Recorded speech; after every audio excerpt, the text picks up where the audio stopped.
On September 11, 1949, the Center Street Church of Christ began meeting at its new building on the corner of Center and Locust Streets in Fayetteville, Arkansas. For 63 years, the congregation had met on Government Avenue just south of 6th Street. The church had grown from about 18 members to around 500 during those years. Local evangelism had a lot to do with that, as did the growth of the city. Fayetteville doubled in size between 1940 and 1949. Many new residents were folks who had moved into town from the rural communities nearby, looking for better opportunities. Some came to town for the schools. We lived out there. He had to cross about 3 or 4 creeks. Hayes Valley got some pretty good sized water. That's one thing for the school. For many reasons, it was decided that the congregation would make plans to relocate. Well, they had started, I think, a long time, but if I remember right, do you remember? I don't remember. I mean, I was younger and I don't remember anything about it. I know it was in the works for quite a while before it happened. But I can't remember how long either. But we had such a crowd at Government Avenue, there was nowhere to park, and they had a lot of problems, and they were trying to get a place started. I remember the excitement that was going on prior to the time we moved up to the building, that the people were really anxious to get into this building, because the building that we were in down on Government Avenue was an older building, and it was getting cramped and deteriorating some, and the people were just really thrilled at the idea that we were moving into a new building. I remember us having like potlucks in the Government Avenue building, and we would sit in the pews because we didn't have any place else. We'd sit in the pews and eat our plate of food, fried chicken, or whatever.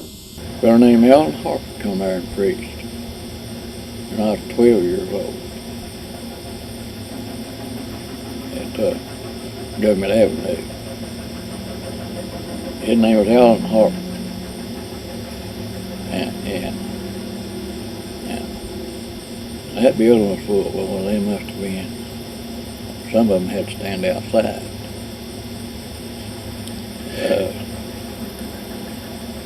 It just wasn't big enough. I really enjoyed going to church there.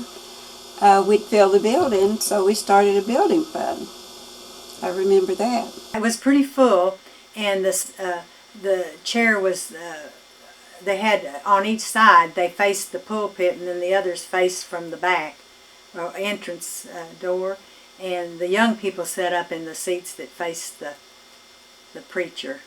It wasn't a good location like Center Street, and I think they probably just didn't have enough classroom down there. Was one thing that caused them to move up. We had a large congregation. There were lots of people. So the Government Avenue congregation purchased the lot at the corner of Center and Locust Streets for $5,000 in 1942. You might be surprised to learn what occupied the corner for a while before construction started. I do remember that this property here was a new tour golf course. Do you remember that? The place where the church building sat, before they got started on their building, they had a miniature golf course there, and it was on their lot that they'd bought. So they wasn't ready to build, and they had that miniature golf course on that space where it's sitting. Leroy says there was a golf course here. I don't remember that. I do remember they had a carnival along here somewhere. One of those 2-day deals that are going, Leroy and I got on the Ferris wheel. And the guy that was running the Ferris wheel put some guy on that he knew real well. And after he got it to going, he grabbed a hold of one of the seats and went up hanging and got in the seat with that guy he knew. I was wondering how he was going to get down, but he got down the same way. He just hung until he got close to the ground and dropped off. Once construction got underway, some current members of the Center Street Church remember watching the progress of the project. One of the things that a group of the kids that I ran around with would do on Sunday afternoons is walk. And we would walk up to the church building while it was under construction and take a look and see how it had progressed, from one time when we were here to the next. And I remember watching Eleanor Henderson and Mrs. D.B. Hubbard, her husband was an elder, painted the baptistry, and I remember watching them paint the scenery on the baptistry. And I remember seeing the columns up in front before they ever got the tops on them. I have a sister that's about 2 years younger than I, and the lady that did the artwork in the baptistry, she asked Mother if we could come up in the afternoon and bring water to her, not to drink, but for her brushes and so on. So we would come up every afternoon and help her paint, we said. And we didn't really paint, we just carried water to her. And it was close to the square, and we always were up in that area. And then, of course, the old high school, was right down on the corner. We were supposed to move in 48, but it wasn't finished, and they had a little trouble, and they came to my dad and wanted him to come up and finish it because that's what he was, a contractor, elder. And he talked to him, and he said, no, you need to stay with the people that's done it so far and work it out. And they did. One feature notably absent from the new structure was air conditioning. No. We had the windows raised and the front doors were open. And Moore's had fans in each thing, several in each row, you could fan with. And I don't remember people complaining about that. I don't either, really. Now, we just fan. We would probably die. I wouldn't, but a lot of people would. Because I'm cold all the time anyway.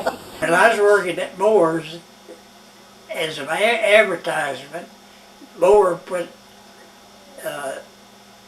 hand fans in there. And then at that time they could raise all the windows along there, And then it was hot. We had some hot days along about the first when they built that. And I know every year, mostly through the summertime, Moore's replace those fans. just hand fan, and everybody's using them.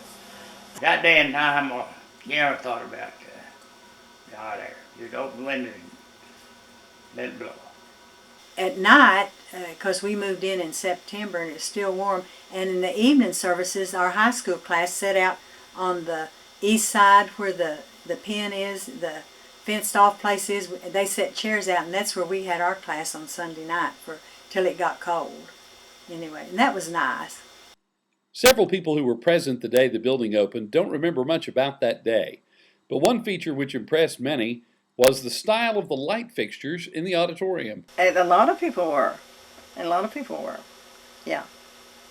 And they are impressive, I think. I just remembered that we had a lot of people. And it was exciting, and I remember looking up and seeing the lights, and I thought they were so pretty. And they're the same as they're now. They're really unusual, and they are pretty. And then when they got them up there, they didn't know how they was going to put light bulbs. I think that is so funny. I thought, that's just like a man. But I guess they get the light bulbs up there. I can remember the first Sunday, it just was really proud that for us that we had it. Well, we had to walk further. But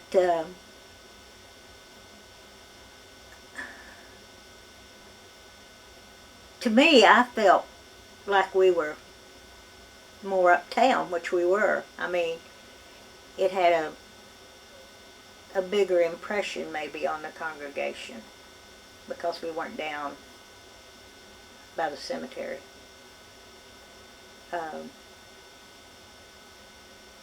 Matter of fact, I feel like most of the people at that time was probably really happy to be up here. It seemed like the people some of them thought they couldn't come to Center Street because they wasn't well dressed. I've heard some of them complain, oh, I can't go up there. But anyway, it helped. This building at 300 West Center Street has seen 11 pulpit preachers in 60 years. Hundreds have heard and obeyed the gospel inside her walls. She has seen 2 major additions of classroom and office space, and she is ready and able to continue serving as a place of faith and fellowship. We just tried to go by the Bible, and still do, and it's important, very important.